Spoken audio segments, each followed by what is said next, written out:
नमस्कार दोस्तों and welcome to G Chills. Europe से मालदीव के लिए आई बहुत बड़ी दुख की खबर। तुर्की और चीन से संबंध बनाने वाले मुइज़ू को यूरोप ने दिया सबसे बड़ा झटका। दोस्तों, यूरोप में बाल्कन का एक देश है मोंटेनेग्रो। यह देश मालदीव की तरह ही अपनी खूबसूरती के लिए काफी प्रसिद्ध है, लेकिन अब पहाड़ और खाड़ी से भरा हुआ यह देश चीन के साथ अपनी दोस्ती की कीमत भुगत रहा है और मालदीव को कड़ा संदेश दे रहा है।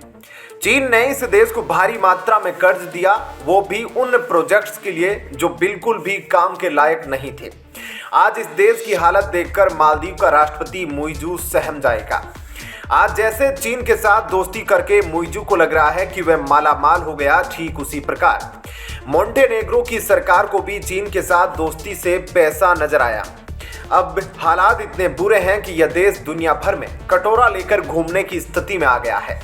इस देश की हालत देखकर चीन से कर्ज लेने वाले सभी देश बेहद सतर्क हो गए हैं, लेकिन मुइज़ू अभी भी जिनपिंग के रात्रि भोज के नशे में चूर है। दरअसल एक दशक पहले चीन के निर्यात आयात बैंक ने लगभग $1 अरब के बेल्ट एंड रोड इनिशिएटिव ऋण के तहत मोंटेनेग्रो को एक सपना दिखाया था।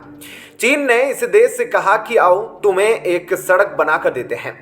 चीन ने मोंटेनेग्रो में अपनी कंपनी CRBC के जरिए बाल बोल्जारे नेशनल हाईवे का निर्माण कराया, जो एड्रियाटिक सागर से सर्बिया की राजधानी बेलग्रेड को जोड़ती है। मालदीव की तरह जोश में आकर यह देश भी उस वक्त खूब उछल रहा था जब चीन इसके देश में सड़क निर्माण कर रहा था, लेकिन अचानक कुछ ऐसा हुआ जिसके बाद सारा खेल ही पलट गया। इस परियोजना में मोंटेनेग्रो को चीनी कर्ज के जाल में फंसा दिया और पूरी सड़क भ्रष्टाचार की भेंट चढ़ गई। आज इस देश में कर्ज की ऐसी स्थिति बन गई जिसे सुनकर पूरी दुनिया कांपती है। पूरे देश में चीन के प्रति जबरदस्त नकारात्मक प्रतिक्रिया हुई है और अब यहाँ चाइना आउट का नारा लग रहा है। चीन ने मोंटेनेग्रो और सर्बिया के बीच विश्व की सबसे महंगी सड़क बनाई, जिसका 41 किलोमीटर का एक हिस्सा सुरंगों और पुल से होकर जाता है। इसकी लागत करीब $1 अरब थी। यह सड़क जो अचानक समाप्त हो जाती है और महंगे टोल के कारण कम इस्तेमाल होती है। इसने यात्रा का समय कम किया, परंतु इसे निरर्थक माना गया। चीन के कर्ज से बने इस सड़क ने इस छोटे से देश को जितना फायदा करवाया, उससे कहीं गुना ज्यादा नुकसान करा दिया। मोंटेनेग्रो यूरोप में चीन के बेल्ट एंड रोड इनिशिएटिव से जुड़ने वाले पहले देशों में से एक था। यह देश अपने बुनियादी ढांचे के विकास के लिए किसी भी देश से कर्ज लेने को तैयार था।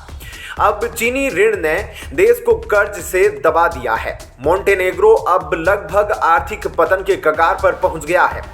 इस देश की बर्बादी मालदीव के लिए सबसे बड़ा सबक होनी चाहिए। यही कारण है कि मोंटेनेग्रो को यूरोपीय और अमेरिकी बैंकों से कर्ज के पुनर्गठन में कोई राहत नहीं मिली, क्योंकि जब कोई देश एटीट्यूड दिखाते हुए चीन के हाथों बर्बाद होता है तो फिर दुनिया भी उसकी मदद के लिए आगे नहीं आती। मोंटेनेग्रो के कर्ज का अंदाजा इसी से लगाया जा सकता है कि ऋण की राशि सरकार के वार्षिक बजट के 1/3 से अधिक है।